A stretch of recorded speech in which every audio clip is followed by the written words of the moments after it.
Hey Canucks fans, hope you're well. I'm here to break down all of the goals from the Vancouver Canucks' thrilling come from behind 3-2 overtime victory over the big, bad, ugly Boston Bruins. With the victory, the Vancouver Canucks snap their 4-game losing streak, their longest losing streak of the season.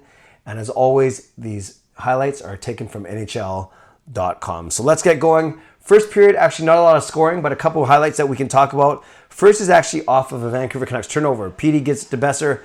Besser gets checked off the puck, and they're going the other way. Now it's Coyle, it's Marchand, it's Hughes, and Coyle elects to shoot.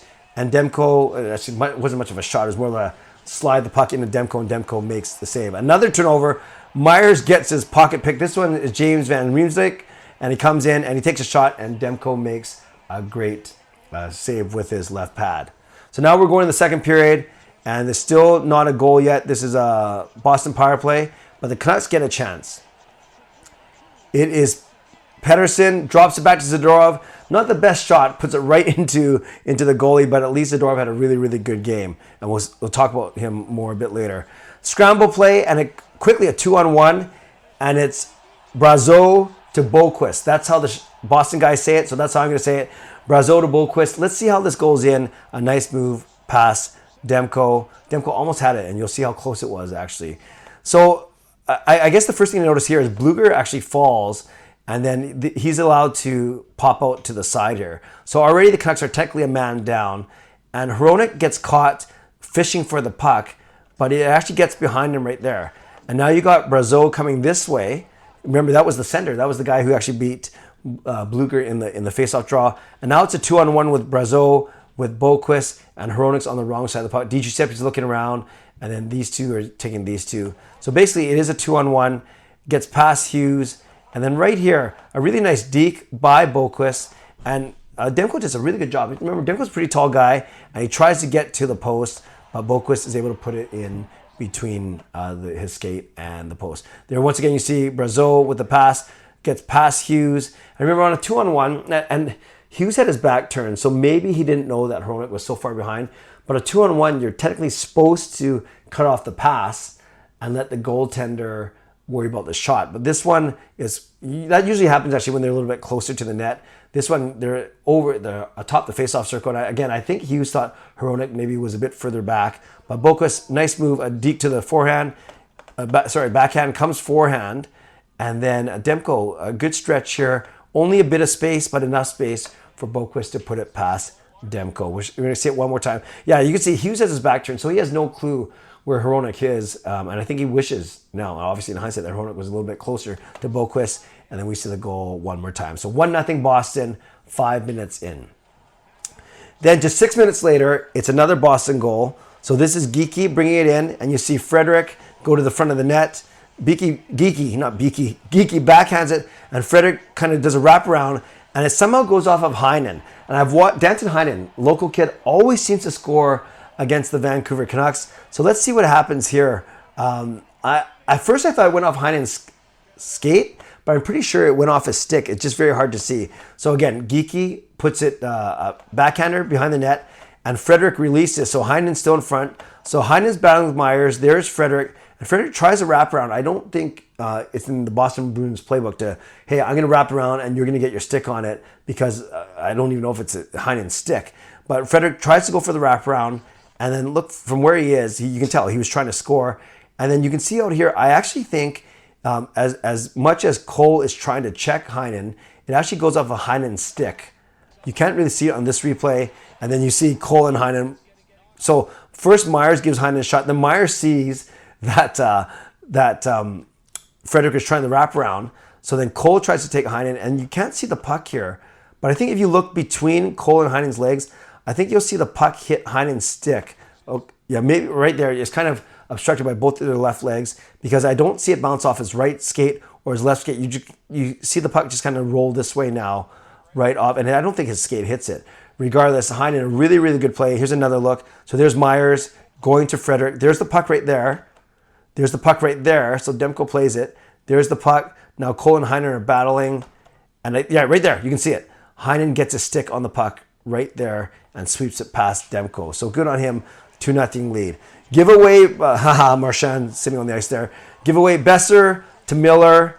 Miller looks around and he finds Hronek. Hronek with a good shot. And Hronek had a decent game as well. Now finally we get to talk about some Canucks goals. Oh no, not yet. This is another great save by Demko off of, well, not the hardest save, but it was a save off, on a Boston power play.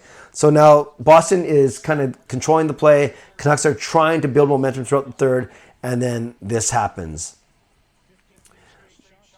Miller back to Zadorov to Besser, and then a really nice shot. Now, before we watch the replay, what was really cool about this is Zadorov mentioned in his post-game comments that this is a play that JT Miller drew up. Like, he called it. You know how they always kind of talk to each other before the face-off? He actually called for this play, and it was because they noticed on film, like, JT Miller's funny. He didn't want to say too much in his post-game, but Zadorov led on that in the film study. They noticed that the Boston Bruins, they play their D really deep in the circle, behind the circle, and that, so what you see here is you see Pasternak jump this, but then Derek Forbort is way over here. You can't even see him on the screen right now. He's way on the left, and he takes too long to get to Besser, basically. So there's the draw. It goes up to Miller, wins it to Zadorov, and then you think that Pasternak, so Pasternak, his job as the forward is to take Juleson, and look at Juleson ready for the one-timer, and Forbort's job is to take Besser, but he's starting way far back. So Zadorov does a great job of recognizing that, probably because JT Miller told him to recognize that. And there now, and Besser, it's not even a one-timer. Besser has the wherewithal to take it on his backhand, put it to his forehand. It's a rolling puck, so maybe that tricked Swayman a little bit, and then he puts it past him. Really, so we see it right here. Look at where Forbort's coming from. So Pasternak is doing his job checking Juleson. That's kind of my job when I play Royal Hockey. They just tell me to go skate as fast as I can to the opposing defenseman. But this is a really good pass to Zadorov to his backhand. Remember, Besser can't do anything from here. So he could actually go Mikheyev in the bumper, but instead he puts it back, bouncing puck, and goes past Swayman. And here you get one more really good look right here. Actually, after this one, they show it like 5 times. There, look at I love Juleson. Like Juleson. I don't think Zadorov. Look at Zadorov's face. He's not even looking at Juleson. Juleson is just there, ready, saying, "Give it to me. I'm ready." But Zadorov's not even looking at him. But this is actually a really good decoy because it forces Pasternak to come up here, and he has to respect that Juleson has a one-timer. So it opens up this lane. Zadorov finds Besser again, backhand, forehand, rolling puck, 2-1. Good goal by Brock Besser. Great play call by JT Miller. Now we got a minute left. It's Hronek down to Miller, back to Hronek, and Hronek puts it in from basically the blue line. And see, Hronek, he should learn. He doesn't have to slap it 100 miles an hour and take out his own guys or the other team. One of these half slappers is just as good. It's just as good, and it's way more accurate. We're going to see it right here. What a big goal, a minute 11 in. So this is after Pettersson has passed to Hronek down to Miller. And then because Marchand's playing a little bit deep, he has to respect Lindholm in the bumper. Remember, Canucks are 6-5 here. They've pulled the goalie. So because Marchand takes that one step back, then it gives this passing lane. And look, a nice little half clapper from Hronek. Besser does a really good job of getting in front of Swayman's eyes. And look at that. Swayman has no look, and then it goes over Swayman's left glove. Look how pumped they are. I was pumped too. Here's another. There's Besser. There's Besser taking away Swayman's eyes. Swayman actually pushes Besser out of the way, saying, "Hey man, I can't even see my fellow American, but too late." And then, here's a really good look at it. She's just a half slapper. Marchand's too late. Lindholm is shielding this guy. Besser is basically in front of Swayman. And this view kind of reminds me of BX's stanchion goal. Doesn't that kind of just a little bit remind you of BX's stanchion goal?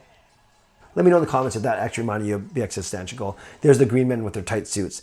Now it's overtime. Now it's a 4-on-3. Let's watch this through, and then we'll talk about it. It's basically Hughes to Miller, and then Besser with a stick on the ice, second of the game. And the Canucks win a thriller. This is a minute 34 into overtime. Boston Bruins called for too many men on the ice penalty. Usually that's a call reserved for the Vancouver Canucks to take that penalty. But let's watch this. I think they'll show it at least 1 or 2 times. Really nice play, 4-on-3. JT Miller also mentioned. I love listening to JT Miller during post games. He said you don't get a lot of 4-on-3s because they rarely happen. So it's hard to scout teams. And this is a set play that the Canucks have scored on before. So there's Besser, rings it around. Then it goes up to, I guess this is Hughes up top. And now it is, sorry, this is Hughes. That's JT Miller. I guess Petey was over here. So Hughes back to Miller. And then right there, Miller isn't shooting to score. I don't think Carlo did Swayman any favors here. But look at Bieksa. Here's Forbert again. He has to respect that Petey's there. So Besser with a stick on the ice. And then a beautiful deflection past Jeremy Swayman. Here's another good look. Hughes over. Miller head up. And a beautiful pass. Miller is so good. And Besser going to the net with a stick on the ice. One more look right there. No chance for Jeremy Swayman.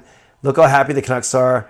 And rightfully so. They bumped their slump, winning their first game in the last 5. Canucks fans, let me know what you thought about this breakdown. Let me know if there's a play that stood out to you, something that I pointed out to you that you didn't know, or maybe there's something blatant that I missed. Let me know in the comments below. Shout out to my sponsors, Van City Experts Real Estate, Perform and Transform, Personal Training, Weight Loss. Thank you, legendary Lucas Gates, legendary Carol Bovelander, legendary Andrew Chang for your support, and to Hall of Fame and franchise members as well. And thanks to all of you for watching, for liking, and subscribing. So on your way out, subscribe, like the video, leave a donation, become a member, upgrade your membership, and leave a comment below. What was your favorite highlight, your favorite play of the game, and why? Don't forget to join me tomorrow night, 11 p.m. for my live stream, Sunday night live stream, as usual, right here on my YouTube channel. Stay safe, stay healthy, take care of yourselves, and take care of each other. God bless, and go Canucks go.